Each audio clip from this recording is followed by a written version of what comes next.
Good morning, Year 10. I hope you're well and having a lovely day. So, today is quite a sad lesson because it's our last poetry lesson studying a new poem.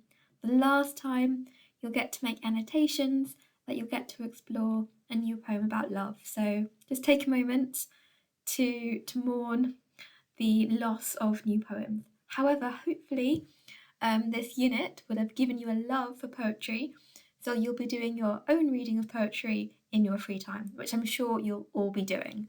Okay, so for the do now, I'd like you to write down 3 quotations from Warming Her Pearls from memory. For at least one of these quotations, I'd like you to do a quotation explosion to explore language and structure. Before you start that, I would just like to add that although it's the last new poem that you're doing, we will of course be continuing to the end of the term with poetry, but we'll simply be doing exam practice. So we'll be reflecting on the poems we've studied in more detail and trying out some exam questions. But this is the really fun bit. So last lesson, analysing a new poem. Okay, so pause the video now to do your do now. Okay, so please could you write the date and title, Dusting the Phone K. For this lesson, you'll need a printout of the poem you can annotate, a pencil for first thoughts and ideas, and different coloured pens or highlighters. So just pause to make sure you've got everything ready. Okay, so dusting the phone. What can we work out from the title? What associations do you have with the title, and what do you expect the poem to be about? Pause the video for a few moments to jot down some ideas. So it could be about chores. Dust usually appears after something has been left, so it could be about abandonment, or it could be about communication due to the idea of a phone. So, what do you expect it to be about? Lack of communication, or potentially a stereotypical view of women waiting by the phone for a man to call. Okay, so dusting the phone, first reading. I am spending my time imagining the worst that could happen. I know this is not a good idea, and that being in love, I could be spending my time going over the best that has been happening. The phone rings, heralding some disaster. Sirens. Or it doesn't ring, which also means disaster. Sirens.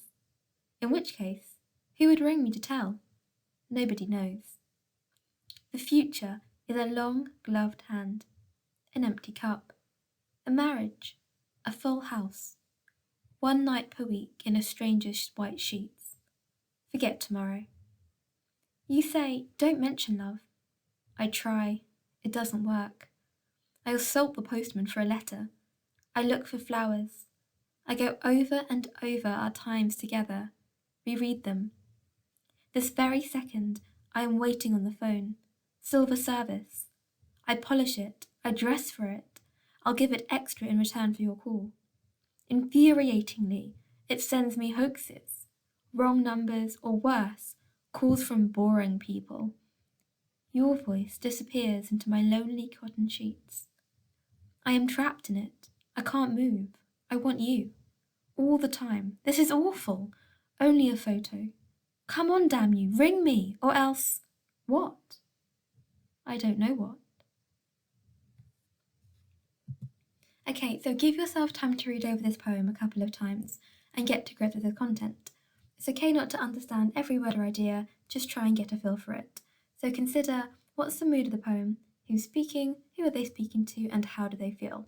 Pause the video to jot down your ideas.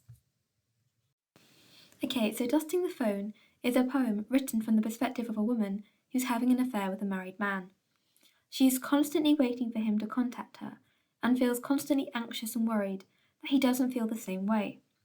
She's uncertain about the future of the relationship and where it's going. This is a love poem, but it's also a poem about phones and the place they had in our lives in early 1990s Britain. And it's a poem about how we didn't have mobile phones or laptops or tablet computers and all those other devices that define our non-face-to-face communication in the 21st century. It's also a poem about the agonies and drama of waiting for a phone call that doesn't come. So now that you understand the speaker's situation and the tone of the poem, you need to read it through again, this time with a pencil in hand to annotate your ideas. What can you pick out about how those feelings are presented? What devices can you see? Also comment on form, language and structure, and consider rhyme scheme and meter, and also some punctuation choices. So pause the video now to do this. So this time I'm going to take you through the poem, mentioning key details you could annotate. On this third reading, you can add to your copy of the poem in pen, confirming your own pencil ideas and adding more to it as well. Okay, so form and structure. Dusting the Phone is a poem written in free verse. That is, it's a poem written in a form that doesn't use consistent patterns of meter and rhyme, perhaps to reflect the speaker's growing anxiety and uncertainty. Free verse often recreates the rhythms and patterns of everyday speech. If a poet writes in this way and replicates the way people ordinarily speak, then it can help in creating a reliable tone.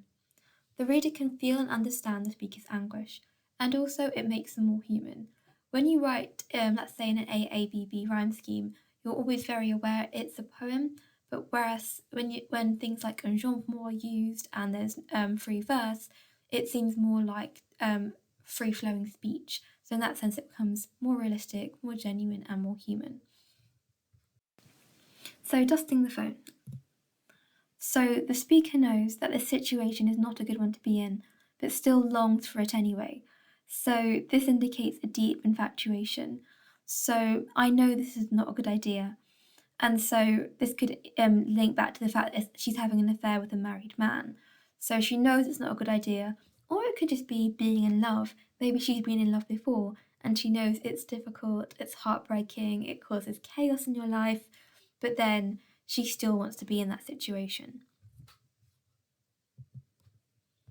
And so you've got repetition of sirens, has connotations of emergencies, but also mythical connections. So sirens were dangerous creatures who lured sailors to be shipwrecked.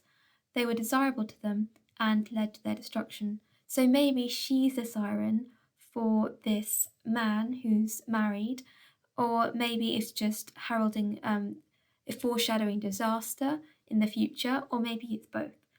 And if you notice the sentence structure, you've got two one-word sentences in addition to the repetition, and often in poetry, words placed at the end of a line are quite significant. So you've got one-word sentences, repetition, and placed at the end of the line. So that could be seen to create a sense of building panic, sirens, sirens, and also repetition of disaster. So disaster, sirens, building up tension. So we have a series of metaphors which could suggest a lack of fulfillment in her relationship. What she desires is a marriage and a full house. Imagined images of the future. Instead, she has one night per week in a stranger's white sheets. So it's really interesting she's calling this man a stranger because she doesn't see him much. So that kind of emphasizes the dichotomy between what she's getting, which is a stranger, and what she wants, which is a husband. So you've got hyperbole here.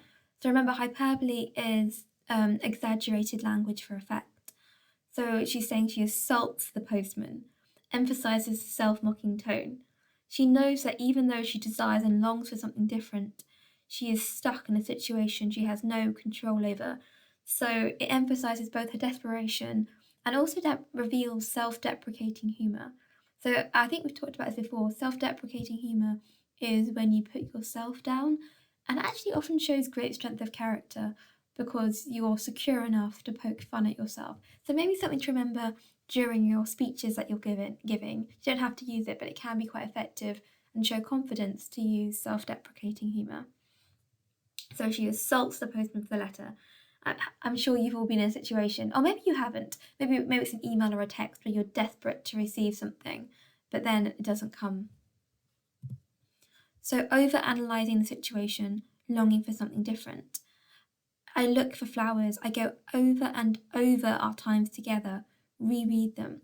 So maybe you haven't had this in a romantic situation, but I'm sure you've had this when you've had a really good day and you don't know whether you want to have another day like that in the future or in the imminent future. You go over and over it in your head, replaying it, or sometimes just after something lovely has happened, you just take some time out or if you don't do it, it's a good idea. Take some time out and just replay it in your head and kind of soak it in and treasure it. So that's what she's doing. Only here it's negative because she thinks it may not happen again in the future ever. So I'll give a texture in return for your call. So this is quite comical. She knows the absurdity of her dependency and cannot stop herself from longing for it. So once again, reflecting her desperation. So you've got this really desperate tone throughout the entire poem. So we've got personification of lonely cotton sheets, emphasizes the anguish she's experiencing. So she really longs for intimacy, and your voice disappears into my lonely cotton sheets. It's this really sad idea of him disappearing away from what they had before, which was that relationship between the sheets. And I also quite like hoaxes, wrong numbers, calls from boring people. So you've got a tricolon there emphasizing all the things she gets instead of the communication from the person she yearns to be with. So there's no consistent rhyme scheme, and this mirrors the speaker's own inconsistent thoughts. One anxiety is replaced with another anxiety in increasing frustration. So there's no real sense of clarity, so it indicates her thought process is quite muddled, quite confused. She's just a bit of an anxious wreck, really. And then trapped implies there's no escape from her infatuation. I think the last stanza is actually quite sad. Because if you let's read it through again.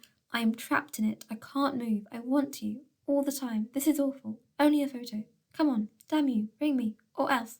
What?